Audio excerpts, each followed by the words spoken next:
Bom dia, aqui quem fala é o Dr. Felipe Duarte, cirurgião plástico, e você está no canal Cirurgia Plástica Descomplicada. Se você gostar desse vídeo, lembre-se de se inscrever no canal, compartilhar com seus colegas e ativar o sininho. E também vamos ficar à disposição para responder as perguntas nos comentários. Vou falar hoje aqui sobre a evolução da lipoaspiração, como ela surgiu desde os seus primórdios e para onde ela está caminhando.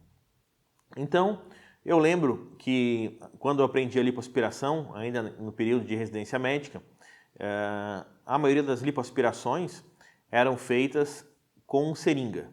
Ou seja, a gente tinha uma seringa de 60 ml, que era uma chamada seringa urológica, onde a gente fazia a lipoaspiração de maneira artesanal e manual, que era excelente assim por alguns fatores do bastante controle dessa lipoaspiração.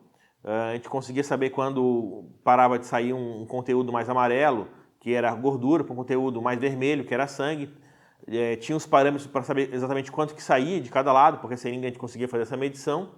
Mas o grande problema da cirurgia com a seringa é que ela não permitia fazer grandes lipoaspirações em função do grande trabalho que dá ficar sugando essa gordura seringa por seringa. E depois também, que na minha fase já de residente já tinha evoluído, né, porque o pessoal anterior fazia de uma forma diferente, foi a fazer a lipoaspiração com uma solução tumescente, ou seja, primeiro é aplicada uma solução que contém ali adrenalina e soro fisiológico, e aí com isso essa lipoaspiração ela tem muito menor perda de sangue, saindo muito maior conteúdo de gordura, e isso é uma grande evolução na lipoaspiração. Antigamente não era feito assim, era feito direto, a gente chamava de lipoaspiração seca, enquanto essa se chama lipoaspiração hidrolipo ou tumescente, né? Que faz com que a gente possa lipoaspirar áreas maiores do paciente, em função que como tem uma perda sanguínea menor, a gente consegue aspirar uma região maior. E a próxima evolução foi então começar a lipoaspiração com lipoaspiradores, né? Então isso fez com que a pessoa fizesse menos força, fosse mais rápido, e pelo fato de ser tumescente com menor perda sanguínea, permitiu que a lipoaspiração pudesse ser cada vez maior com o lipoaspirador. Mas mesmo assim, mesmo com o lipoaspirador, para uma lipoaspiração maior, algumas pacientes que têm um tecido gorduroso mais fibroso, ou os homens que têm esse tecido adiposo mais fibroso também, a força necessária para fazer essa lipoaspiração era muito grande, em áreas maiores. O cirurgião sente muita dor no ombro, sendo um dos principais problemas de saúde do cirurgião plástico tendinite do manguito rotador dos ombros, né? Sendo um problema até laboral a longo prazo para o cirurgião. Para mulheres que têm menos força, isso era um trabalho bastante extenuante, e para cirurgiões com mais idade também ficava quase uma coisa impossível fazer grandes lipoaspirações, porque exigia um grande esforço físico e com bastante risco de machucar o próprio cirurgião. Então, uma próxima evolução que eu entendo é o desenvolvimento dos aparelhos de vibrolipoaspiração. O que é o aparelho de vibrolipoaspiração? São aparelhos que na ponta dele ele faz um movimento de vai e volta, e ele vai quebrando como se fosse uma britadeira a gordura, fazendo com que o cirurgião tenha que fazer menos força. Então esse movimento que teria que ser com bastante força, ele consegue fazer um movimento mais lento, forçando menos o ombro, e aí o cirurgião com menos intensidade de força e de energia e suor na cirurgia, ele vai acabar tendo condições físicas de fazer uma lipoaspiração maior também. E aí uma próxima evolução que teve foi as tecnologias, que é uma coisa relativamente recente, né? Então surgiram as tecnologias para derreter a gordura, com o estilo de derreter a gordura, fazendo com que áreas que a gordura era mais fibrosa ou difícil até de sair, que antigamente nem eram tratadas com a qualidade ideal, começaram a ser tratadas, né? Então vou dar um exemplo aqui das tecnologias como o Vaser, por exemplo, ou no laser de diodo, que tem essa tecnologia para derreter essa gordura antes da lipoaspiração.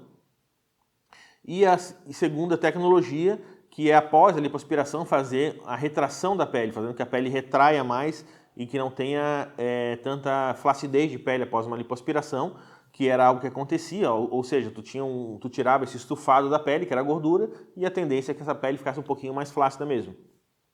Então, os aparelhos de retração de pele, né? Então, vou dar um exemplo aí, o Vaser, o BodyTite, ou o laser de diodo, que tem o protocolo para também fazer a retração de pele.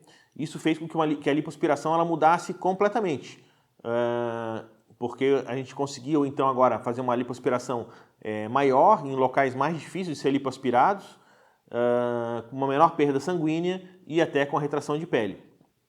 Então, a lipoaspiração ela mudou as etapas, né? Antigamente, o que tu fazia era infiltrava a pele com essa solução, né, de soro fisiológico e adrenalina e fazia a lipoaspiração. E agora não, a lipoaspiração ficou algo muito mais demorado.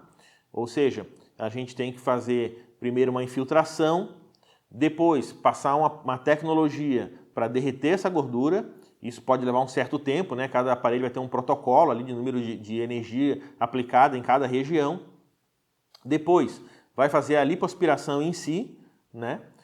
E depois vai ser feito mais uma aplicação dessa tecnologia para retração de pele, que também é uma coisa que vai levar um certo tempo a mais, porque vai ter que esperar todo o protocolo do aparelho de energia para cada região. Ou seja, uma cirurgia que era de 2 etapas vira uma cirurgia de 4 etapas, ou seja, muito mais demorada do que era antigamente. E a evolução, falei muito em tecnologias, em técnicas protocolares, mas o que mudou também é agora com a técnica de lipoaspiração de alta definição, que antes o que era só a retirada dos acúmulos de gordura do corpo, agora é feito um trabalho artístico, um trabalho de definição da musculatura, em que a gente tenta mostrar a musculatura do paciente, fazendo desenhos específicos, ou seja, na lipoaspiração de alta definição, a gente cria zonas negativas e zonas positivas. Zonas negativas, para quem entende um pouco de fotografia, vão ser zonas que vai ter sombra no paciente. E as zonas positivas vai ser as zonas onde vai bater a luz. E com esse objetivo, a gente consegue fazer esse contorno mais atlético da paciente, definindo ali a transição principalmente entre os retos abdominais e os músculos oblíquos, e a transição entre os músculos retos abdominais. E também em homens e mulheres que querem uma lipoaspiração de alta definição, pode ser feito aqueles gominhos também na região abdominal. Então pode ver que a lipoaspiração foi ganhando uma complexidade muito maior, então isso faz com que antigamente muitos pacientes queriam fazer uma lipoaspiração, mais uma redução de mama ou mais vários procedimentos.